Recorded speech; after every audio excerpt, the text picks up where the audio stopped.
إن الحمد لله نحمده ونستعينه ونؤمن به ونتوكل عليه ونعوذ بالله من شرور أنفسنا ومن سيئات أعمالنا من يهده الله فلا مضل له ومن يضلل فلا هادي له أشهد أن لا إله إلا الله وحده لا شريك له وأشهد أن محمدا عبده ورسوله أرسله بالهدى ودين الحق ليظهره على الدين كله ولو كره المشركون اللهم صل على محمد وعلى آل محمد كما صليت على إبراهيم وعلى آل إبراهيم إنك حميد مجيد اللهم بارك على محمد وعلى آل محمد كما باركت على إبراهيم وعلى آل إبراهيم إنك حميد مجيد أما بعد فإن خير الكلام كلام الله وخير الهدي هدي محمد صلى الله عليه وسلم وشر الأمور محدثاتها وكل محدثة بدعة وكل بدعة ضلالة وكل ضلالة في النار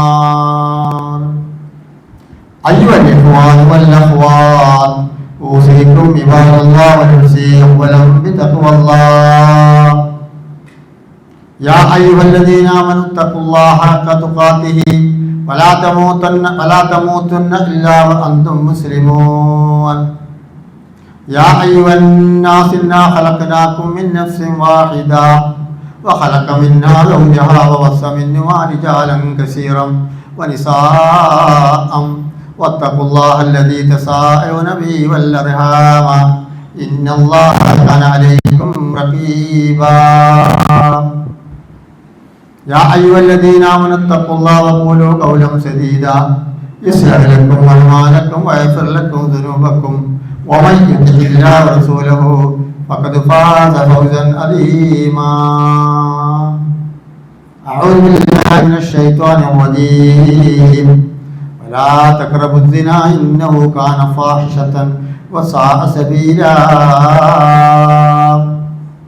رب اشرح لي صدري ويسر لي أمري واحلل عقدة من لساني يفقهوا قولي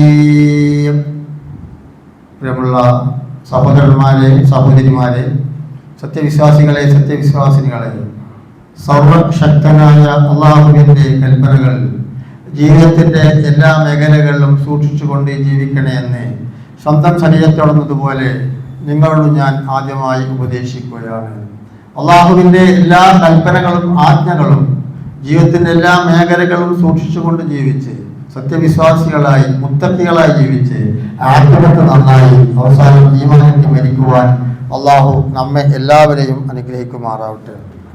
സഹോദരന്മാരെ, 2 വെള്ളിയാഴ്ച കൂടി ഉണ്ട് നമ്മളെ വിഷയം. ഖബറിൽ നിന്ന് മഹ്ശറിലേക്കുള്ള ഒരു യാത്ര, അതാണ് നമ്മുടെ വിഷയം. 4-5 കഴിഞ്ഞു. ഇന്ന് 6ാമത്തെ വിഭാഗമാണ്. 6ാമത്തെ വിഭാഗം 6ഉം 7ഉം 8ഉം 9 ഇൻഷാ അല്ലാഹ് സമയം കുറച്ച് ഉള്ളതായി പറഞ്ഞു തീർക്കാം. പോയിന്റുകൾ മാത്രം. കഴിഞ്ഞ ആഴ്ച നമ്മൾ പറഞ്ഞു തീർത്തത് രഹസ്യമായിട്ട് അള്ളാഹുവിനെ പരസ്യമായിട്ട് പേടിക്കും, ജനങ്ങളിൽ നിന്ന് മറയുകയും പക്ഷേ അള്ളാഹുവിനെ മറഞ്ഞ് കഴിയാതെ അള്ളാഹുവിനെ മറക്കാൻ കഴിയാതെ അള്ളാഹുവിൽ നിന്ന് മനുഷ്യരിൽ നിന്ന് മറച്ചു വെക്കുകയും അള്ളാഹുവിൽ നിന്ന് മറച്ചു വെക്കാൻ നമുക്ക് ആർക്കും സാധ്യമല്ല. അത് നമ്മൾ എന്ത് ചെയ്യുന്നു അതൊക്കെ അള്ളാഹു കാണും. വൈലത്തക്കും തറാഹു വൈനഹു യറാക്ക. അള്ളാഹു നമ്മൾ കാണുന്നില്ലെങ്കിലും അള്ളാഹു നമ്മളെ കാണുന്നുണ്ട് എന്നുള്ള രൂപത്തിലായിരിക്കണം നമ്മുടെ എല്ലാ പ്രവർത്തനങ്ങളും. അതിന് വ്യതിചലിച്ചു പോകുന്ന ആൾക്കാർ ജനങ്ങളിൽ നിന്ന് മറച്ചു വെച്ചിട്ട് എല്ലാ തെറ്റുകുറ്റങ്ങളും ചെയ്യുന്നു. അവർക്കുള്ള ശിക്ഷ കവറുന്ന എങ്ങനെ നമ്മൾ പഠിച്ചു. ഇന്ന് പറയുന്നത് 6ാമത്തെ അതായത് കണ്ടനാളവും പരടിയും ഒക്കെ മുറിക്കപ്പെട്ട രൂപത്തിലായിരിക്കും കുറെ ആൾക്കാർ ഖബറിൽ നിന്ന് എഴുന്നേൽക്കുക. മഹ്ശറിലേക്കാണ് പോകുന്നട്ടോ, സ്വർഗത്തിലേക്കും നരകത്തിലേക്കും ഒന്നും എത്തിയിട്ടില്ല. മഹ്ശറിലേക്ക് എല്ലാവരെയും മഹ്ശറിലെ ഒരുമിച്ച് കൂടുമല്ലോ. ആ ചോദ്യത്തിന് കഴിഞ്ഞ് പോണത് ജിന്ന് വർഗമേ ഓ മനുഷ്യവർഗമേ നിങ്ങൾക്ക് കഴിയുമോ സാധിക്കുമോ ഈ ആകാശഭൂമിയുടെ ഈ ചക്രവാളത്തിന്റെ ഇടയിൽ നിന്ന് നിങ്ങൾക്ക് ഇപ്പൊ രക്ഷപ്പെടാൻ കഴിയുമെന്ന് ചോദിക്കും അവസാനം. ഫൻഫുദു, അങ്ങനെയാണെങ്കിൽ നിങ്ങൾ രക്ഷപ്പെടൂ. അള്ളാഹ് നിങ്ങൾ വല്ലാത്ത അൻഫുദു ഇല്ലാതെ അള്ളാഹുവിന്റെ അധികാരം, അള്ളാഹുവിന്റെ അറിവ്, അള്ളാഹുവിന്റെ അധികാരമില്ലാതെ ഒരടി വെക്കാൻ നിങ്ങൾ കഴിയൂല. അങ്ങോട്ടുള്ള യാത്രയാണ് കേട്ടോ, ഖബറിൽ നിന്ന് മഹ്ശറിലേക്കുള്ള 6ാമത്തെ വിഭാഗം. ഹാവുലായി അല്ലദീന യശ്ഹദൂന സൂറ, ഇവരെങ്ങനെ പോകുന്ന കണ്ടതാണ്, പെരടി കഴുത്തൊക്കെ മുറിച്ച രൂപത്തില് അവർ മഹ്ശറിലേക്ക് പോകുന്നത്. നമ്മൾ പല രൂപത്തിലും പഠിച്ചില്ല. ഇവരെന്താ ചെയ്യുന്ന തെറ്റാണ്, കുറച്ച് ചുരുക്കി പറയാം. ഹാവുലായി അല്ലദീന യശ്ഹദൂന സൂറ, കള്ള സാക്ഷ്യം പറയും, കളവ് വായ പൊളിച്ചാൽ നുണ പറയും, പിന്നെ കാണാത്തൊരു കാര്യത്തിന് കള്ളസാക്ഷ്യം പറയും. ഇന്ന് അതിൻ്റെ ഒരു കാലമാണ്. കോടതികളുടെ ഏതെല്ലാം രൂപത്തിൽ നിന്ന് ഈ ഭൗതിക ലോകത്തെ കോടതിയിൽ നിന്നും ശിക്ഷയിൽ നിന്ന് രക്ഷപ്പെടാൻ വേണ്ടി വാക്കുമാറ്റലും മാറ്റിപ്പറയലൊക്കെ നമ്മൾ പത്രത്തിലൂടെയും സോഷ്യൽ മീഡിയയിലും കാണാം. പല മേഖലകളിലും, വിശിഷ്യ രാഷ്ട്രീയ മേഖലയിലാവട്ടെ, തെറ്റ് ചെയ്തവനെ രക്ഷപ്പെടുത്താൻ വേണ്ടി എന്തെങ്കിലും ഉപായത്തിൽ പറഞ്ഞുകൊണ്ട് കള്ളസാക്ഷി പറയാം, കണ്ടത് കണ്ടിട്ടില്ല എന്ന് പറയാം, അല്ലെങ്കിൽ ഞാൻ കണ്ടു എന്ന് പറയാം, ശുദ്ധ നോയ അങ്ങോട്ട് പറയാം. അതിന് വാദിക്കുവാൻ വേണ്ടിയുള്ള ആൾക്കാരും അവർക്കുണ്ടാകും. അത് അള്ളാഹുവിന്റെ അടുക്കൽ ഏറ്റവും വലിയ തെറ്റാണ് കള്ളസാക്ഷി പറയാന്നുള്ളത്. അങ്ങനത്തെ ആൾക്കാരാണ് കഴുത്തൊക്കെ മുറിച്ച അവസ്ഥയിലായിട്ടാണ് ഇങ്ങോട്ട് വരിക, മഹ്ശറിലേക്ക് വരും. മസീറഹ്മുലി ഖൗലി തആല, അള്ളാഹു പരിശുദ്ധ ഖുർആനിൽ പറഞ്ഞു, വജ്തനിബൂ ഖൗലസ്സൂർ, നോണ പറയുന്ന, കൗല എന്ന് പറഞ്ഞ വാക്ക്, സൂ എന്ന് പറഞ്ഞ കള്ള വാക്കുകൾ, കള്ള സത്യങ്ങൾ, കള്ള സാക്ഷ്യം പറയല് നിങ്ങൾ ഉപേക്ഷിക്കണമെന്ന് ഖുർആനിൽ നമ്മോട് പറയുന്നുണ്ട്. അപ്പൊ നമ്മൾ ഭൗതികമായ നേട്ടത്തിന് സഹോദരന്മാരെ സഹോദരിമാരെ ഒരു കാര്യത്തിലും നുണ പറയരുത്. ഞാൻ കഴിഞ്ഞ കുത്തുവിൽ പറഞ്ഞത് നുണ കളവിന്റെ ഗൗരവം. സത്യം മാത്രം പറയുക കേട്ടോ, അത് നമുക്ക് ശീലിക്കണം. കണ്ടത് സാക്ഷി നിൽക്കാണ്ട് നമ്മൾ സാക്ഷി നിൽക്കണം. അടുത്തത് അളവരുണ്ട്, സാക്ഷി നിൽക്കേണ്ട നമ്മൾ ചിലപ്പോൾ സാക്ഷി നിൽക്കണം. വലിയൊരു ആപത്തിൽ നിന്ന് വിപത്തിൽ നിന്ന് രക്ഷപ്പെടാൻ ഒരു കണ്ട കാര്യത്തിന് സാക്ഷി നിൽക്കുകയാണെങ്കിൽ എന്ത് വേണം അതിന് പറയുന്നുണ്ട്. അത് അതേമാതിരി തന്നെ നമ്മൾ പറയണം. മറ്റേ ഇന്ന ആളാണ് എന്നിട്ട് അതിന് കള്ള സാക്ഷിയോ കള്ള സത്യമോ പറയൂ. ഈ കൗലി തആല വജ്തനിബൂ ഖൗലസ്സൂർ. അപ്പൊ 6ാമത്തത് അങ്ങനെ കഴിയും. 7ാമത്തെ വിഭാഗം എന്താണ്? ലൈസലു മൽസിനത്തിൻ യജ്രി മിന്നു അഫ്വാഹിമിൽ ഖയ്യ് വദ്ദം, നാവുണ്ടാവില്ല, വായിൽ നിന്ന് ഖയ്യ് എന്ന് പറഞ്ഞ ചലം, ദമു എന്ന രക്തം, അതിങ്ങനെ ഒലിച്ചുകൊണ്ടിരിക്കുകയാണ് ഖബറിൽ നിന്ന് വരിക. അപ്പൊ നാദാ മുനാദിൻ, വിളിച്ചു പറയുന്ന മലായിക്കത്തുകൾ പറയും, ഹാ ഉലായി യംനഊന ഷഹാദത്ത. കണ്ടോ അതിന്റെ വാക്യം തന്നെ, അതിന് തുടർച്ച. വലാ തക്തുമു ഷഹാദത്ത വമൻ യക്തുമുഹാ ഫൈനഹു ആസിമു ഖൽബുഹു. അത് സാക്ഷി നിൽക്കേണ്ടതിന് സാക്ഷി നിൽക്കൂല. എന്താണ് യംനഊന ഷഹാദത്ത? ശരിക്ക് കണ്ടതായിരിക്കും, സാക്ഷി നിൽക്കേണ്ട കാര്യങ്ങളായിരിക്കും, സത്യം പറയേണ്ട കാര്യങ്ങളായിരിക്കും. അതുകൊണ്ട് മറ്റുള്ളവർക്ക് ദോഷം വരികയായിരിക്കും, ചിലപ്പോൾ വേണ്ടപ്പെട്ടവർക്ക് ഗുണം കിട്ടുമോ, എന്ത് രൂപത്തിലായാലും അത് സാക്ഷി പറയേണ്ടതിന് കണ്ടതിന് അതേ രൂപത്തിൽ പറയാത്തവരാണ് വായയിൽ നിന്ന് രക്തം ഒഴിച്ചുകൊണ്ട് വരിക. എന്ന ഗുണം പറയുന്നു, യന്നമിന ഷഹാദത്ത, ഷഹാദത്തിനെ അവർ തടയും, സാക്ഷി നിൽക്കേണ്ടതിനെ അവർ സാക്ഷി നിൽക്കുകയില്ല. വലാ തക്തുമു ഷഹാദത്ത, അത് മറച്ചു വെക്കും. അവൻ യക്തുമുഹ, അങ്ങനെ ആരെങ്കിലും നാം കണ്ട സത്യം പറയാതെ കണ്ട സത്യം പറയുകയും ചെയ്യാം. അങ്ങനെ ചെയ്താൽ ആസിമുൻ ഖൽബു, അവന്റെ ഹൃദയത്തിൽ അല്ലാഹു തആല വലിയതായ ഒരു കുറ്റം, ഒരു പാപം അവന്റെ ഹൃദയം കൊണ്ട് അവൻ ചെയ്തു എന്നാണ് അർത്ഥം. അങ്ങനത്തെ ആൾക്കാർക്കാണ് നാവില്ലാതെ വായിൽ നിന്ന് ചെലവും രക്തവും ഒലിച്ചുകൊണ്ട് മഹ്ശറിലേക്കുള്ള യാത്ര. ഇനി ലാസ്റ്റ് 8ാമത്തത് യഹ്സുറൂന ഖുബൂരിഹിം, അവരെ റഊസഹും അർജുലഹും ഫൗക റഊസിഹിം. 8ാമത്തെ വിഭാഗം എങ്ങനെയാണ്? തല കീഴായിട്ട്, തല കീഴ്പിട്ടാക്കിയിട്ട് കാല് മേലോട്ടായിട്ട് വരുന്നൊരു വിഭാഗം. അങ്ങനെ പല രൂപത്തിലും യാത്ര ഉണ്ടാവും. അവസാനം പറയുമ്പോൾ നമുക്കറിയാം ഇതിന്റെ സത്യാവസ്ഥ. അവസാനത്തെ വിഭാഗം അങ്ങനെ തല കീഴ്പിട്ടായി കാല് മേൽപിട്ട് നേരെ എതിരായിട്ട്, ഇപ്പൊ തല മേലെ കാല് കീഴ്പിട്ടല്ലേ, അങ്ങനത്തെ ഒരു വിഭാഗം ഇങ്ങനെ വരും. അപ്പൊ അവിടുന്ന് വിളിച്ചു പറയും, ഇവരെന്താ ചെയ്തത്? ഹാവുലായി അല്ലദീന കാനൂ യസ്നൂന, അവര് വ്യഭിചരിച്ച ആൾക്കാരാണ്, വ്യഭിചാരന്മാരാണ്. വ്യഭിചാരം എന്ന് പറയുന്നത് വലിയതായ ഒരു കുറ്റമാണ്. പരിശുദ്ധ ഖുർആൻ സൂറത്ത് ഇസ്രായിൽ പറഞ്ഞു, ഞാൻ ആ ഒരിക്കൽ പഞ്ചായത്താണ്, വലാ തഖറബു സിനാ ഇന്നഹു കാന ഫാഹിശതൻ വസാഅ സബീലാ, വളരെ മ്ലേച്ഛമാണ്, വളരെ ചീത്തയാണ് ആ വ്യഭിചാരം കൊണ്ട് നിങ്ങൾ അടുത്തു പോകരുത്. സല്ലല്ലാഹു തങ്ങൾക്ക് അല്ലാഹു തആല കാണിച്ചു കൊടുത്ത സ്വർഗ നിലയങ്ങളെ കുറിച്ച് കാണിക്കുകയുണ്ടായി. ഒരുപാട് അവിടെ കുർത്തുബി പറഞ്ഞിട്ടുണ്ടെന്ന് അറിയില്ല. ഒരു ഭാഗത്ത് സ്വപ്നം കാണിച്ചു കൊടുത്തപ്പോൾ വലിയതായ മുഖത്ത് മുകൾ ഭാഗം വ്യാസമില്ലാത്തതും താഴ്ഭാഗം വലിയ വ്യാസവുമില്ല ഒരു അടുപ്പ് പോലത്തെ ഒരു കുഴി, അതിൽ ഇങ്ങനെ തീ ഇങ്ങനെ ആളിക്കത്തിക്കൊണ്ടേയിരിക്കുന്നു. അതിലേക്ക് നബി സല്ലല്ലാഹു അലൈഹി വസല്ലം നോക്കുമ്പോൾ നഗ്നരായ കുറെ സ്ത്രീ പുരുഷന്മാർ തീനാളം വരുമ്പോൾ അവരുടെ ദീനാരോധനങ്ങൾ പുറത്തേക്ക് ഇങ്ങനെ കേൾക്കും. അവരെല്ലാവരും ആർത്ത് കരയുകയാണ്. സ്ത്രീ പുരുഷന്മാർ, നഗ്നരായ സ്ത്രീ പുരുഷന്മാർ. നബി സല്ലല്ലാഹു അലൈഹി വസല്ലം ചോദിച്ചു, മൻ ഹൗലായി, ഇത് ആരാണെന്ന് ചോദിച്ചു. അപ്പോൾ പറഞ്ഞു, അതാണ് വ്യഭിചരിച്ച സ്ത്രീ പുരുഷന്മാർ. അവർക്കുള്ള ഇവിടെ നിന്നുള്ള ശിക്ഷയുണ്ട്, കബർ ശിക്ഷയുണ്ട്. ഇതൊക്കെ അതിന്റെ ഭാഗങ്ങളാണ്. അവര് മഹ്ശറിലേക്ക് വരുന്നത് ഇത്തരത്തിലായിരിക്കും. ഏറ്റവും വലിയ ശിർക്ക് കഴിഞ്ഞാൽ കബീറുൽ അകാബിർ എന്ന് പറയാം, വൻകുറ്റങ്ങളിൽ വെച്ചുള്ള കുറ്റങ്ങൾ. മാതാപിതാക്കളെ അടുത്തതിൽ പറയണ്ട, മാതാപിതാക്കളെ ഉപദ്രവിക്കുക, അത് കഴിഞ്ഞാൽ വ്യഭിചരിക്കുക, ഇത് വളരെ ഭയങ്കരമായ കുറ്റമാണ്. നബി സല്ലല്ലാഹു അലൈഹി വസല്ലം തങ്ങൾ പറഞ്ഞു, അൽ മുഅ്മിനു ലാ യസീനു ഹീന മുഅ്മിനൻ, ഒരു സത്യവിശ്വാസി ആയും കൊണ്ടിരിക്കെ അവൻ വ്യഭിചരിക്കുകയില്ല. അഥവാ അവൻ വ്യഭിചരിച്ചാൽ അവന്റെ ഈമാൻ അവനിൽ നിന്ന് ഉയർത്തപ്പെടും. ഷട്ടൂര് നീങ്ങും പോലെ ഈമാൻ നീങ്ങുമേ, കൃത്യം കഴിഞ്ഞാൽ മാത്രമേ അത് കൂടുമേ. നമ്മൾ ഷട്ടൂര് വെക്കുന്നത് പോലെ നമ്മുടെ ഈമാൻ അതോടുകൂടി ആ മെച്ചമായ പ്രവൃത്തിയിൽ നിന്ന് ചെയ്യുന്നതോടുകൂടി നമ്മളെ ഈമാൻ ഉയർത്തപ്പെടും.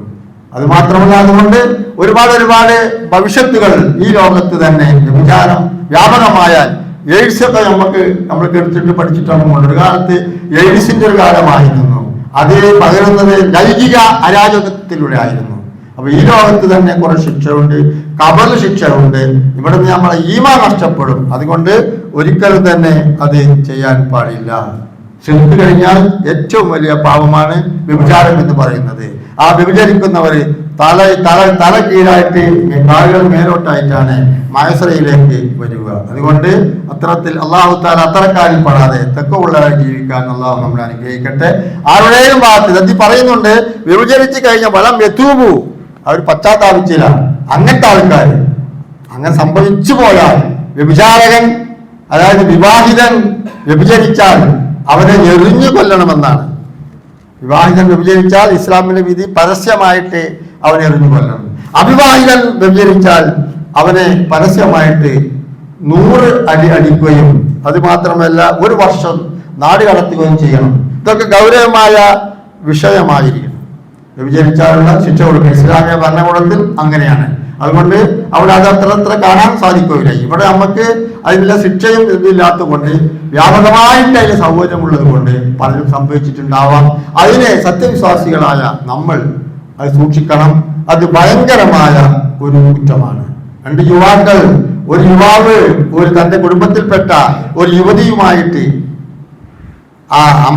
യുവതിയുമായിട്ട് അനാശാസ്യ പ്രവർത്തനത്തിന് അവളെ ക്ഷണിച്ചു. പലതവണ അവൾ അതിൽ നിന്ന് പിന്തിരിഞ്ഞു പോയി. അവസാനം അവൾക്ക് കുറച്ച് പൈസയുടെ ആവശ്യം വന്നപ്പോൾ, അവന്റെ കുടുംബത്തിൽപ്പെട്ട ഒരു പെൺകുട്ടിയാണ്, അവനെ സമീപിച്ചു. അപ്പോൾ അവന്റെ അങ്ങേ അറ്റത്തൊരു ആഗ്രഹം ഇവിടെ വെച്ച് ചൂഷണം ചെയ്യാമെന്ന് വിചാരിച്ച് അവൾ സമ്മതിച്ചു, നിനക്ക് ഞാൻ തരാം. അങ്ങനെ ആരാരും അറിയാത്ത ഒരു സ്ഥലത്തെത്തി. അതാണ് ജനങ്ങളെ കണ്ടു മറച്ചു. അള്ളാഹു മറക്കാൻ കഴിഞ്ഞില്ല. ഈ സമയത്ത് ആ സഹോദരി പറഞ്ഞു, ഇത്തക്കില്ല, സഹോദര, ഇവിടെ ആരും കാണുന്നില്ലെങ്കിലും അള്ളാഹു നമ്മളെ കാണുന്നുണ്ട് കേട്ടോ, നീ മനസ്സിലാക്കണമെന്ന് പറഞ്ഞു. ആ ഇത്തക്കില്ല എന്നുള്ള ഒറ്റ വാക്ക് തഖ്വ സൂക്ഷ്മതമാണ്, അള്ളാഹിനെ സൂക്ഷിച്ചോന്നാണ്. അതിൽ നിന്ന് ആ ചെറുപ്പക്കാരൻ അവിടെ നിന്ന് വേറിട്ട് പോരുകയും അവൾക്ക് കൊടുത്തത് പൈസ സൗജന്യമായി എടുത്തെന്ന് പറയുകയും ചെയ്തു. ഇതിനുള്ള പ്രതിഫലം ഈ ലോകത്തു തന്നെ അല്ലാഹു തആല അവർക്ക് കൊടുക്കുകയുണ്ടായി. അവർ 3 പേരും യാത്ര ചെയ്യുന്നവരൊക്കെ ഒരു ഗുഹയിൽ അകപ്പെട്ടു പോയി. അപ്പൊ ഗുഹാവാസികൾ ഇന്ന് ഗുഹയിൽ അകപ്പെട്ടപ്പോൾ ഇന്നത്തെ പോലെ മൊബൈലും അതുപോലെ തന്നെ ഫയർഫോഴ്സും ഒന്നുമില്ല. അവർ യാത്ര പോകുന്ന സമയത്ത് ഗുഹയിൽ അകപ്പെട്ടതാണ്. മഴ പെയ്തിട്ട് കഠിനമായ കാറ്റും കോളും ഉണ്ടായി. ഒരു ഗുഹയിൽ അഭയം പ്രാപിച്ചു. മഴ തോർന്നു നോക്കുമ്പോൾ പുറത്തേക്ക് വരാൻ യാതൊരു സാധ്യതയില്ല. ഒരു പാറക്കല്ല് കൂടിയിരിക്കുകയാണ്. അപ്പൊ അവർ ചെയ്ത സൽക്കർമ്മങ്ങൾ കൊണ്ട്, അതാണ് സൽക്കർമ്മം കൊണ്ട് തവസ്സിൽ നടത്തേണ്ടോ, സജ്ജനങ്ങളെ കൊണ്ട് പറ്റൂല, സൽക്കർമ്മങ്ങൾ കൊണ്ട് അവർ ചെയ്ത, ഈ ഒരു യുവാവ് ചെയ്ത സൽക്കർമ്മം ഇതായിരുന്നു, അല്ലാഹുവേ നിന്നെ ഭയന്നിട്ടാണ് ഞാൻ അതിൽ നിന്ന് പിന്മാറിയത്. അതുകൊണ്ട് നീ ഇതിൽ നിന്ന് ഞങ്ങൾ രക്ഷപ്പെടുത്തണേ എന്ന് പ്രാർത്ഥിച്ചപ്പോൾ കല്ല് കുറച്ച് നീങ്ങി. രണ്ടാമത്തെ ആൾ പറഞ്ഞു, ഞാനൊരു വലിയ കർഷകനായിരുന്നു, എന്റെ കീഴിൽ കുറെ തൊഴിലാളികൾ ജോലി ചെയ്തിരുന്നു. ഒരു ദിവസം ഒരു തൊഴിലാളി കൂലി വാങ്ങാതെ പോയി. വർഷങ്ങൾക്ക് ശേഷം അവൻ തിരിച്ചു വന്നപ്പോൾ ഞാൻ അവന്റെ തൊഴിൽ, ചുരുക്കി പറയാനുണ്ടോ, ഞാൻ അവനിൽ നിന്നുള്ള വേതനം ഒരു ഭാഗത്ത് അത് ഇരട്ടിപ്പിച്ചു. അതുകൊണ്ട് ബിസിനസ്സും കൃഷിയൊക്കെ ചെയ്ത് ഒരു ഭാഗത്തേക്ക് കൂട്ടി. അങ്ങനെ അവൻ ചോദിച്ചു വന്നപ്പോൾ, ഈ കണ്ടു കാണപ്പെടുന്നതൊക്കെ നിന്റെ സാധനങ്ങളാണ്, നീ എടുത്തോ എന്ന് പറഞ്ഞു. അപ്പൊ അയാൾ പറഞ്ഞു, നിങ്ങൾ എന്നെ പരിഹസിക്കുകയാണല്ല, താങ്കളുടെ കൂലി കൊണ്ട് ചെയ്താണ്. അപ്പൊ അത് അവന്റെ അള്ളാഹുവിന്റെ പ്രീതിക്കൊണ്ട് ചെയ്തു, ഞങ്ങളെ ഇതിൽ നിന്ന് രക്ഷപ്പെടുത്തി തരണേ എന്ന് പ്രാർത്ഥിച്ചു. അങ്ങനെ രക്ഷപ്പെട്ടു. മൂന്നാമത്തെ കൂടി നമുക്ക് മാതാപിതാക്കളുടെ കാര്യത്തിൽ പറഞ്ഞു തരാം. അങ്ങനെ ആ ആപത്തിൽ നിന്ന്, പ്രയാസത്തിൽ നിന്ന് അവർ രക്ഷപ്പെടുകയുണ്ടായി. മൂന്നാമത്തെ മാതാപിതാക്കൾക്ക് നന്മയുടെ ഫലമാണ് കേട്ടോ പറയുന്നത്. അപ്പോൾ അത്തരത്തിലുള്ള വ്യഭിചാരം എന്ന് പറഞ്ഞാൽ അത് വളരെ മ്ലേച്ഛമായ കുറ്റകരമായ വൻ പാപങ്ങളിൽ പെട്ടതാണ്. അള്ളാഹു കാത്തിരക്ഷിക്കട്ടെ. ഇവരങ്ങനെ തെറ്റ് വ്യഭിചരിച്ചിട്ടില്ല, എത്തൂപൂ, അവർ തൗബ ചെയ്തില്ല, അങ്ങനെ മരിച്ചു. അപ്പോൾ അവർക്കുള്ള ശിക്ഷയാണ്. ഇനി 9ാമത്തെ വിവാഹം, മുഖം കറുത്ത കണ്ണുകളും നീരച്ച കണ്ണുകളും വയറ്റിൽ തീനാളങ്ങളുള്ളതുമായ ഒരു വിഭാഗം ജനങ്ങളെയാണ് ഖബറിൽ നിന്ന് എഴുന്നേൽപ്പിക്കുക. അവർ ചെയ്തത് എന്താണ്?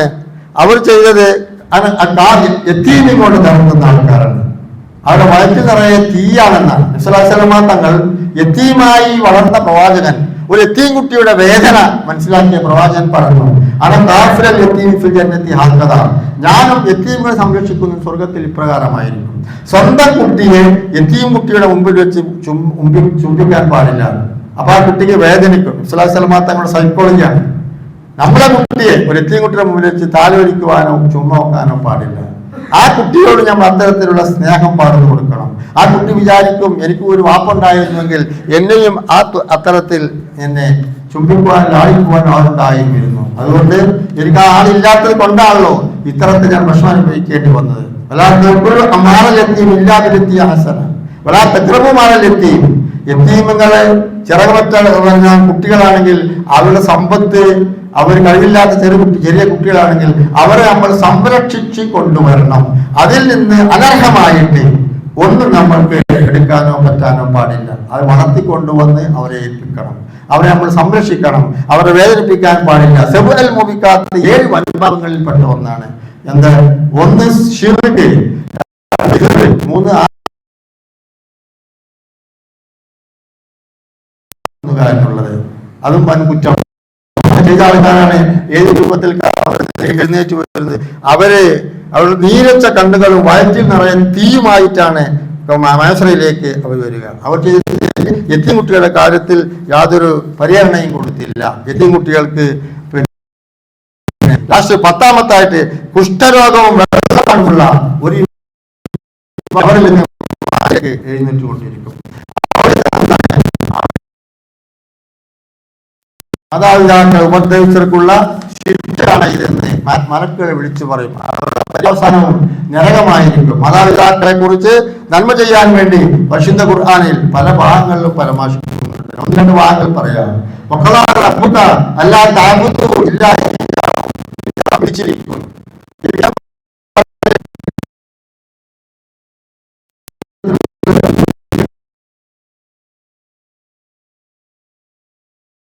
ിരിക്കുന്നു അള്ളാഹു അല്ലാ തഅബുദു, അള്ളാഹുവിനെ അല്ലാതെ മറ്റാരെയും മാതാപിതാക്കൾക്ക് നന്മ ചെയ്യാതിരിക്കുകയും ചെയ്യരുത്. അപ്പൊ അള്ളാഹുവിനെ കഴിയില്ല, അള്ളാഹുവിന്റെ ആരാധന അള്ളാഹു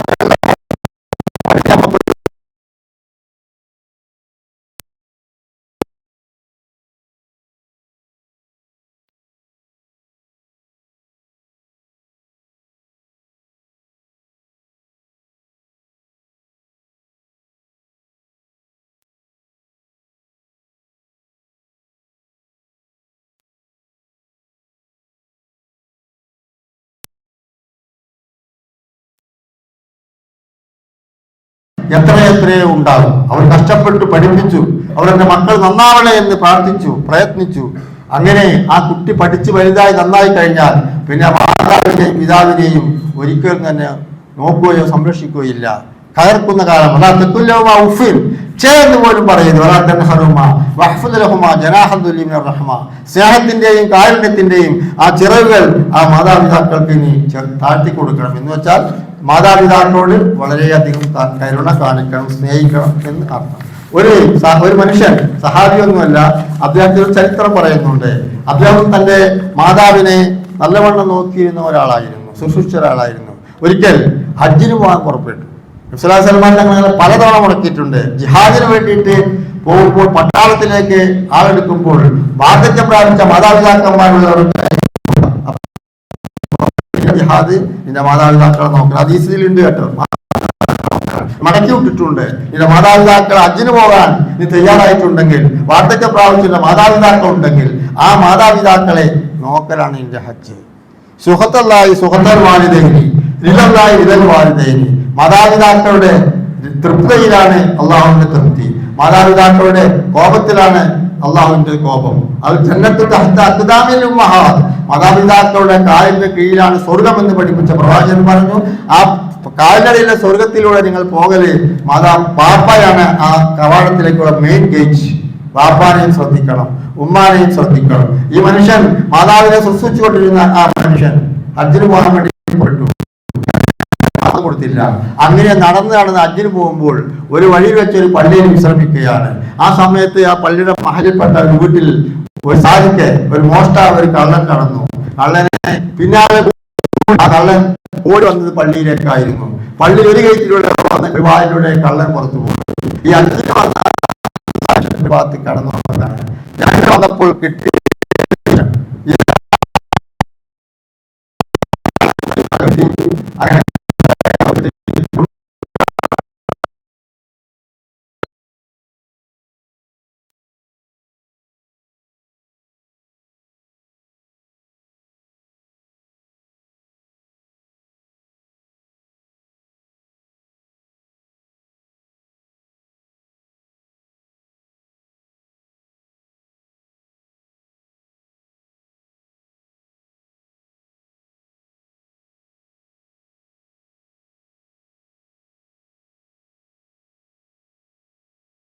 അങ്ങനെ ഒരു തെറ്റുള്ളൂ.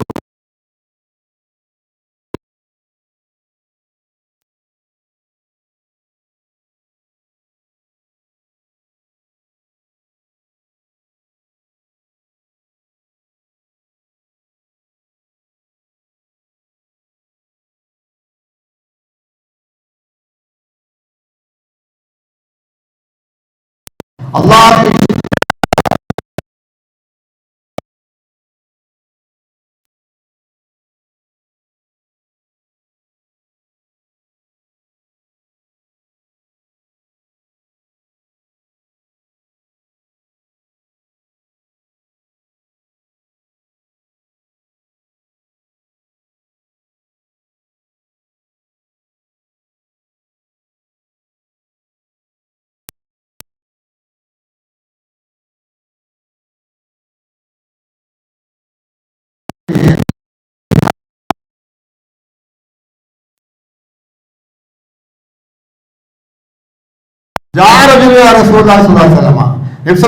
തങ്ങൾക്ക് ഒരു സഹാബി വന്ന് ചോദിച്ചു. എന്താ ചോദിച്ചു? എനിക്ക് ഏറ്റവും കടപ്പെട്ടത് ആരാണ്? ജനങ്ങളിൽ വെച്ച് ഏറ്റവും നന്മ ചെയ്യുവാൻ കടപ്പെട്ടത് ഞാൻ ആരോടാണ് കടപ്പെടേണ്ടത്? അപ്പോൾ പറഞ്ഞു കാല ഉമ്മുക്ക, നിന്റെ ഉമ്മയോടാണ്. സുമ്മമൻ, പിന്നെ ആരാണ്? പിന്നെയും പറഞ്ഞു ഉമ്മുക്ക. അങ്ങനെ 3 തവണ ആവർത്തിച്ചു. ഉമ്മ ഉമ്മ ഉമ്മ. പിന്നെ പറഞ്ഞു നിന്റെ വാപ്പയോടാണ് നീ ചെയ്യേണ്ടത്. അപ്പോൾ മാതാപിതാക്കൾക്ക് നന്മ ചെയ്യാത്തവർക്കുള്ള ശിക്ഷകളാണ് നമ്മൾ ഇപ്പോൾ പഠിച്ചുകൊണ്ടിരിക്കുന്നത്. അവരാണ് ഖബറിൽ നിന്ന് ഇത്തരത്തിലുള്ള സംഭവങ്ങൾ കാണുകയും കേൾക്കുകയും ചെയ്യും. ഒരിക്കൽ നബിസ്വല്ലല്ലാഹു തങ്ങൾ അടുക്കൽ വന്നു. ഒരാൾ വന്നിട്ട് പറഞ്ഞു, നബിയെ, ഹിജറ പോകാനും യുദ്ധം ചെയ്യാമെന്ന് ഞാൻ താങ്കളോട് വൈകത്ത് ചെയ്യാനാണ് ഞാൻ വന്നത്. അത് രണ്ടും കൊണ്ടും ഞാൻ അള്ളാഹുവിന്റെ ഭാഗത്തുനിന്ന് പ്രതിഫലം കാക്ഷിക്കുന്നുണ്ട്, അതിനാണ് ചെയ്യുന്നത്. ചോദിച്ചു, നിന്റെ മാതാപിതാക്കളിൽ നിന്ന് ആരെങ്കിലും ജീവിച്ചിരിപ്പുണ്ടോ? 2 ഒരാളും 2 ജീവിച്ചിരിപ്പുണ്ട്. അപ്പൊ പറഞ്ഞു, അയാൾ പറഞ്ഞു, ഉണ്ട്, എന്റെ 2 മാതാപിതാക്കളും ജീവിച്ചിരിപ്പുണ്ട്. അള്ളാഹുവിന്റെ ഭാഗത്തു നിന്നുള്ള പ്രതിഫലം നീ കാക്ഷിക്കുന്നുണ്ടോ? കാരണം ഉണ്ട്. എന്നാൽ ഫർജ്, നീ മടങ്ങിപ്പോയി വാലിദൈക, നിന്റെ മാതാപിതാക്കൾക്ക് നന്മ ചെയ്യുക. അതുകൊണ്ട് എന്റെ മാതാപിതാക്കൾക്ക് നീ നന്മ ചെയ്യുക എന്ന് പറഞ്ഞു വിട്ടു. അപ്പോൾ നമ്മളെ അള്ളാഹുവിന്റെ ഇബാദത്ത് കഴിഞ്ഞാൽ ഏറ്റവും ചെയ്യേണ്ട കാര്യമാണ് മാതാപിതാക്കൾക്ക് നന്മ ചെയ്യുക. മാതാപിതാക്കൾ ജീവിച്ചിരിപ്പുണ്ടെങ്കിൽ അവർ ഒരിക്കലും നമ്മൾ ജീവിച്ചിരിക്കുമ്പോൾ മരിച്ചവർക്കും വേണ്ടി പ്രാർത്ഥിക്കണം കേട്ടോ. എപ്പോഴും നമ്മുടെ ദാരിദ്ര്യമില്ലാതെയും നമുക്ക് ആയുസ് കൂടും. എങ്ങനെ? മാതാപിതാക്കൾ കൊണ്ട് പ്രാർത്ഥിക്കുക. മക്കൾ നന്നാവാൻ പ്രാർത്ഥിക്കേണ്ടത് റബ്ബന ഹബ് ലനാ മിൻ അസ്വാജിനാ വ ദുർരിയ്യാതിനാ ഖുർറത അയ്യുൻ വജഅൽനാ മുത്തഖീന. ഇത് മക്കൾ നന്നാവാൻ വേണ്ടി പ്രാർത്ഥിക്കുന്നത്. അത് മാത്രം പോരാ, റബ്ബിർഹംഹുമാ കമാ റബ്ബയാനി സഗീറ. അത് രണ്ട് പ്രാർത്ഥനയും നമ്മളെ വിട്ടുപോകാൻ പാടില്ല. എന്റെ മാതാപിതാക്കൾക്ക് നീ പുറത്തു കൊടുക്കണേ നിങ്ങൾ പ്രാർത്ഥിക്കണം. എന്നാൽ നമുക്ക് ആയുസ് നീളും. നമ്മൾ ചെയ്യുന്ന ഏത് പരിപാടിയിലും അള്ളാഹു തആല ബർക്കത്തുണ്ടാവും, ഗുണമുണ്ടാവും, എല്ലാം നമുക്ക് അഭിവൃദ്ധിയുണ്ടാവും, ആയുസ്സൊക്കെ കിട്ടും. മാതാപിതാക്കൾക്ക് വേണ്ടി പ്രാർത്ഥിക്കണം, പ്രയത്നിക്കണം. അതുപോലെ മക്കൾ നന്നാവാൻ പ്രാർത്ഥിക്കണം. അള്ളാഹു തആല നമ്മെ എല്ലാവരെയും അനുഗ്രഹിക്കുമാറാകട്ടെ.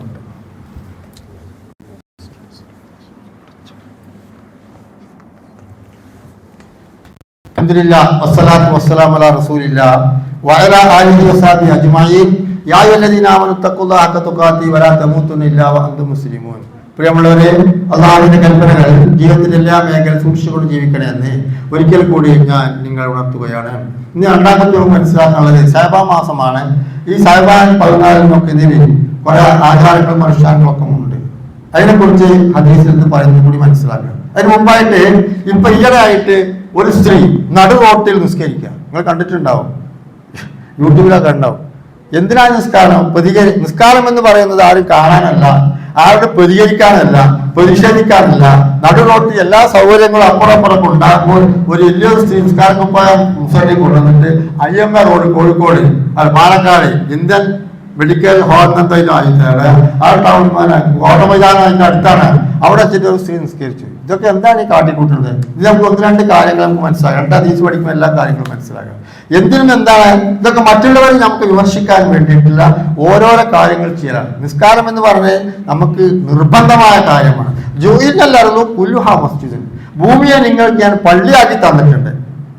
അത് നിർണായക ഘട്ടങ്ങൾ, അതിനും പറ്റാത്ത ചില 5 സ്ഥലങ്ങൾ 7 സ്ഥലങ്ങൾ നമസ്കരിക്കാൻ പറ്റാത്ത 7 സ്ഥലങ്ങൾ നബി സല്ലല്ലാഹു അലൈഹി വസല്ലം തങ്ങൾ പറഞ്ഞു. തങ്ങൾ നിരോധിച്ചിരിക്കുന്നു എന്ത്? ആ യുസല്ലിഫി 7 സ്ഥലങ്ങൾ നിസ്കരിക്കാൻ പാടില്ല. നടുറോട്ടിലൊക്കെ പോയി നിസ്കരിക്കുക.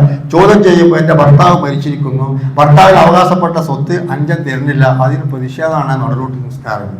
ഇതൊക്കെ എവിടെ കിട്ടിയാണ്? എന്താ ഇതിനൊക്കെ കോലം?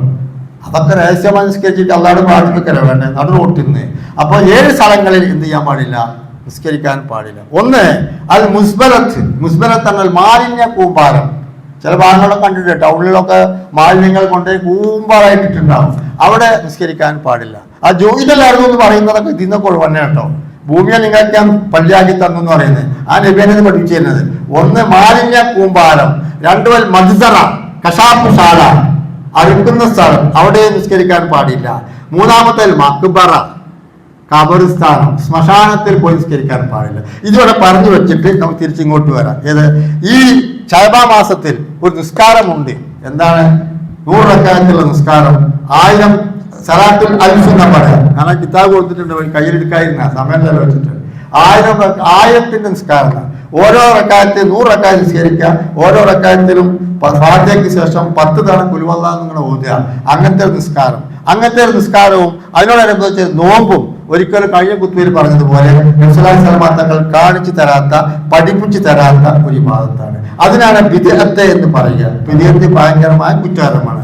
ഇതില് ഒരിക്കൽ ആയിഷാബി റിപ്പോർട്ട് ഹദീസാണ് ആ ഹദീസ് പറയുന്നത്. ആയിഷാബി പറയുന്നു, ഒരിക്കൽ മദീനത്ത് നബി സല്ലല്ലാഹു അലൈഹി വസല്ലം എന്റെ വീടിന് അടുത്ത് നബി ഉറങ്ങുന്ന സമയത്ത് ശഅബാൻ 14 ഞാനിങ്ങനെ തപ്പി നോക്കുമ്പോൾ നബിയെ കാണാനില്ല. അപ്പൊ ഇതൊക്കെ ഹദീസാണ് കേട്ടോ, ഹദീസല്ല, ലൈഫ് ഹദീസാണ്.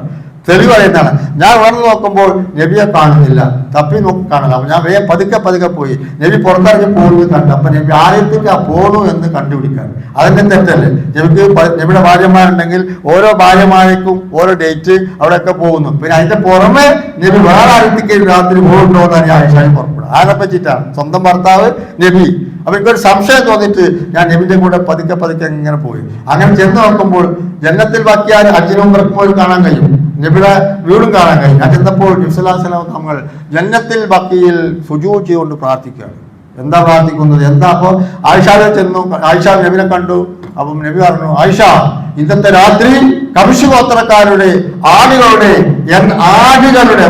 ആടുകളുടെ രോമത്തിന്റെ എണ്ണമനുസരിച്ച് പാവങ്ങൾ പൊറുക്കുന്ന ഒരു രാത്രിയാണ്. അതുകൊണ്ട് ഞാൻ എൻ്റെ ഉമ്മത്തിന് വേണ്ടി പ്രാർത്ഥിക്കാം. അങ്ങനെ ഉമ്മത്തിന് വേണ്ടി പ്രാർത്ഥിക്കാൻ വേണ്ടി കബറിൽ പോയി കബറിസ്ഥാനിൽ പോയി നിസ്കരിക്കണം. ഇവിടെ പ്രാർത്ഥിച്ചാൽ പോലെ ആ നബി തന്നെയാണ് പറഞ്ഞത് മക്ബറ. അതുകൊണ്ട് ഞാൻ 2 ഹദീസ് പറഞ്ഞു നിങ്ങൾക്ക്. മക്ബറയിൽ പോയി നിസ്കരിക്കാനും പാടില്ല. ഇപ്പൊ എവിടെയൊക്കെ നിസ്കരിക്കാൻ പാടില്ല? മജ്സറ, കശാപുഷാര, അതുപോലെ തന്നെ കുപ്പക്കുമാർ നിസ്കരിക്കാൻ പാടില്ല, മക്ബറയിലും പാടില്ല. പിന്നെയോ വഖാലിഅത്തുത്തരി, എന്താ പറയാ, വഴിമധ്യേ. അതാണ് ഇപ്പൊ നമ്മൾ ഈ താത്ത കാട്ടിക്കൂട്ടിയത്. വഴിമധ്യയിൽ ജനങ്ങളും വാഹനങ്ങളും യാത്രക്കാരൊക്കെ പോകുന്ന അവർക്ക് മുടക്കം സൃഷ്ടിക്കുന്ന രൂപത്തിൽ എന്ത് പാടില്ല? നിസ്കരിക്കാൻ പാടില്ല. നിസ്കാരം നല്ല വിഭാഗത്താണ്, പക്ഷെ അതിനൊന്നും ഉപയോഗിക്കാൻ പാടില്ല. ഞാൻ ഒന്നുകൂടി റൈസിന് പറഞ്ഞു നിൽക്കാൻ തങ്ങൾ പറയാണ്, ഞാൻ ഒരാളെ സ്വർഗത്തിൽ വെച്ച് കണ്ടു. ഞാൻ കണ്ടു റജുല, ഒരാളെ എത്തക്കല്ലഫിൽ ജന്നത്തി, മൂപ്പര് സ്വർഗത്തിൽ ഇങ്ങനെ എൻജോയ് എന്നാ പറഞ്ഞത്. എൻജോയ് ചെയ്യുന്ന സ്വർഗത്തിൽ ഇങ്ങനെ നടക്കുകയാണ്. എന്താ?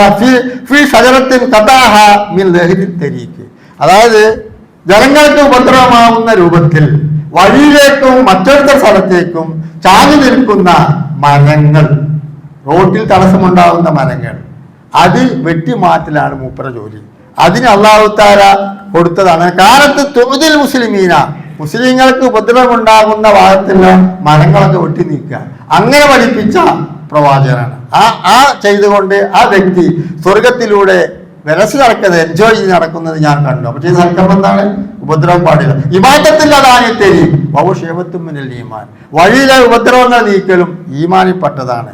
മുള്ളുമുരുക്ക്, മൂർഖമ്പാമ്പ്, കല്ലുകാട്, കാഞ്ഞിരക്കുറ്റി മുതൽ മുള്ളുമുരുക്ക്, മൂർഖമ്പാമ്പുള്ള വസ്തുക്കൾ, ജനങ്ങൾക്ക് ഉപദ്രവം ഉണ്ടാവുന്ന ഒരു വസ്തുക്കളും ഉണ്ടാക്കാൻ വഴിയിലുണ്ടാകാൻ പാടില്ല. റോഡ് ബ്ലോക്കാക്കാൻ പാടില്ല. അതൊക്കെ സത്യവിശ്വാസത്തിന്റെ അടയാളമാണ്.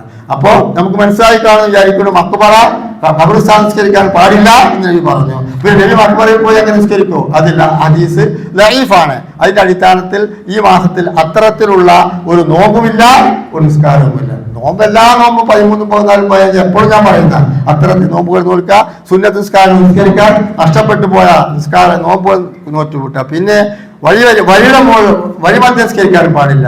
വൽ ഹമ്മാം, ഹമ്മാം എന്നാണ് ബാത്റൂം എന്നാണ്.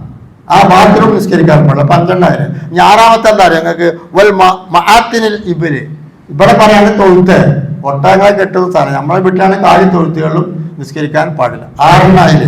7ാമത്തെ എന്താണ്? ഫൗക്കൽ കഅബത്തി, കഅബയുടെ മുകളിൽ നിസ്കരിക്കാൻ പാടില്ല. കഅബയുടെ 4 ഭാഗം നിസ്കരിക്കുന്നു, കഅബയിലേക്ക് തിരിഞ്ഞ് നിസ്കരിക്കുന്നു, കഅബയുടെ ഉള്ളിൽ കയറിയിട്ട് നമസ്കരിക്കാം. ഉള്ളിൽ കയറി നിസ്കരിക്കുമ്പോൾ എങ്ങോട്ട് തിരിഞ്ഞു നിൽക്കണം? എങ്ങോട്ടും തിരിഞ്ഞു നിൽക്കാന്ന. അതേ സ്ഥാനത്ത് കഅബയുടെ മുകളിൽ കയറിയിട്ടും നിസ്കരിക്കാൻ പാടില്ല. ഇങ്ങനെ 7 സ്ഥലങ്ങളിൽ നിസ്കാരം നിഷിദ്ധമാണ്. ഇത്തരത്തിലുള്ള പ്രവർത്തനങ്ങൾ ഉണ്ടാവാൻ പാടില്ല. അങ്ങനത്തെ നിസ്കാരവും ഉണ്ടായിട്ടില്ല. മക്ബറയിൽ പോയിട്ടുള്ള നിസ്കാരം അതൊക്കെ ലഈഫായ ഹദീസാണ്. ഏതെങ്കിലും ലഈഫായ ഹദീസിന്റെ കൂടെ പോയിട്ട് നമ്മൾ ചെയ്ത സൽക്രമങ്ങളൊക്കെ അതുകൊണ്ട് നിഷ്ഫലമായി പോകും. അല്ലാഹു തആല കാത്തുരക്ഷിക്കുമാറാകട്ടെ. മരിച്ചുപോയ നമ്മുടെ മാതാപിതാക്കൾ, മറ്റ് കുടുംബാദികളൊക്കെ വർദ്ധിക്കുക ലോകത്താൻ അവർക്ക് അല്ലാഹു തആല മഅഫിറത്തും മർഹമത്തും നൽകി അനുഗ്രഹിക്കുമാറാകട്ടെ. ആഫിയത്തോടു കൂടി ദീർഘായുസ്സും മാരകം അള്ളാഹു നമുക്ക് എല്ലാവർക്കും പ്രദാനം ചെയ്യുമാറട്ടെ. ഞങ്ങളുടെ മഹലിൽ ഇന്ന് 10 മണിക്കാണ് അതിൻ്റെ കബറടക്കം ഉണ്ടാകുക. 35 വയസ്സുള്ള ചെറുപ്പക്കാരൻ എൻ്റെ സുഹൃത്തിൻ്റെ മകനാണ്. ക്യാൻസർ പിടിച്ച് ബ്രെയിൻ ട്യൂമർ മരിച്ച് ഇന്ന് വന്നു കബറടക്കം ചെയ്തു. അള്ളാഹുവെ ആ സഹോദരൻ നീ പുറത്തു കൊടുക്കണേ തമ്പുരാനെ. ആ മാതാപിതാക്കൾക്ക് നീ ക്ഷമ നൽകണേ തമ്പുരാനെ. അത്തരത്തിലുള്ള രോഗങ്ങളെ തൊട്ട് ഞങ്ങളെ, ഞങ്ങളുടെ മക്കളെ, ഞങ്ങളുടെ കുടുംബാദികളെ എല്ലാവരെയും കാത്തുരക്ഷിക്കണേ റബ്ബേ. വെറും 4 മാസം കൊണ്ടാണ് ആ കുട്ടി ഗൾഫിൽ നിന്ന് വന്നിട്ട് മരിച്ചത്. 11 മണിക്ക് കബറടക്കം കഴിഞ്ഞിട്ടുണ്ടാവും. അത്തരത്തിൽ രോഗങ്ങളെ തൊട്ട് കാക്കണേ റബ്ബേ. മാരക രോഗങ്ങളെ തൊട്ട് മഹാരോഗ്യത്തെ തൊട്ട് ഞങ്ങളുടെ മക്കളെ വാഴപ്പെട്ട എല്ലാവരെയും നീ കാത്തുരക്ഷിക്കണേ തമ്പുരാനെ. വാഹന അപകടങ്ങളെ തൊട്ട് ഞങ്ങളെ നീ കാത്തുരക്ഷിക്കണേ തമ്പുരാനെ. റഹ്മാൻ റബ്ബേ, ഞങ്ങൾ ചെയ്യുന്ന എല്ലാ പ്രവൃത്തിയിലും ഞങ്ങൾക്ക് ഇനി ബർക്കത്ത് ചെയ്യണേ തമ്പുരാനെ. ഞങ്ങളെ കടകൾ കഷ്ടപ്പാടും തീർത്തി തരണേ തമ്പുരാനെ. കടത്തോടെ നീ മരിപ്പിക്കരുതേ തമ്പുരാനെ. ഞങ്ങൾ ചെയ്യുന്ന എല്ലാ പരിപാടിയും ഞങ്ങൾക്ക് ഞാമത്ത് ചെയ്യണേ തമ്പുരാനെ. ഹലാലായ ഉദ്ദേശങ്ങളും മുറാദുകളും എല്ലാം നീ ഹാസിലാക്കി തരണേ തമ്പുരാനെ. ഞങ്ങളെ മക്കളെ നന്നാക്കണേ തമ്പുരാനെ. അവരുടെ പഠനത്തിലും ജോലിയും ബർക്കത്ത് ചെയ്യണേ തമ്പുരാനെ. അവർ നന്നാക്കണേ റബ്ബേ. അവരെ കൊണ്ട് ഗുണം കിട്ടുന്ന മക്കളാക്കണേ തമ്പുരാനെ. മാതാപിതാക്കളെ ഉപദ്രവിക്കുന്ന മക്കളാക്കരുതേ തമ്പുരാനെ. ഞങ്ങളെ പെൺകുട്ടികൾ പഠിക്കുന്നവരുണ്ട്, ആ പഠനത്തിൽ വിജയിപ്പിക്കണേ തമ്പുരാനെ. അവർക്ക് നല്ല ജോലി കിട്ടണേ തമ്പുരാനെ. അവർക്ക് ഇടകളെ നൽകി സന്തോഷിപ്പിക്കണേ തമ്പുരാനെ. അവരുടെ ഭർത്താക്കന്മാരെ നന്നാക്കണേ തമ്പുരാനെ. അവരുടെ വിധവകളും അഗതികളും നീ ആക്കരുതേ തമ്പുരാനെ. ഏതെല്ലാം മേഖലകൾ ഞങ്ങൾക്ക് ശത്രുക്കൾ ഉണ്ടെങ്കിൽ ആ ശത്രുക്കളെ പരാജയപ്പെടുത്തണേ തമ്പുരാനെ. അള്ളാഹു سريع الحساب عزم الأحزاب اللهم يكفينهم ما شئت اللهم منزل الكتاب سريع الحساب عزم الأحزاب اللهم يعزمهم ويكفينهم ما شئت اللهم ഞങ്ങൾ ജീവിക്കുന്ന കാലം അന്തസ്സിലും അഭിമാനത്തിലും ഇസ്സത്തിലും ജീവിക്കാൻ ഞങ്ങൾക്ക് തൗഫീഖ് നൽകണേ തമ്പുരാനെ. അവസാനം ഞങ്ങൾ എല്ലാവരെയും ഈമാൻ കിട്ടി മരിപ്പിക്കണേ തമ്പുരാനെ. اللهم اغفر للمؤمنين والمؤمنات والمسلمين والمسلمات والاحياء منهم والاموات اللهم اعز الاسلام والمسلمين واذل الشرك والمشركين واهلك الكفرة والظالمين اللهم اجرنا من النار اللهم اجرنا من النار اللهم اجرنا من النار اللهم ربنا آتنا في الدنيا حسنة وفي الآخرة حسنة وقنا عذاب النار إن الله وملائكته يصلون على النبي يا أيها الذين آمنوا صلوا عليه وسلموا تسليما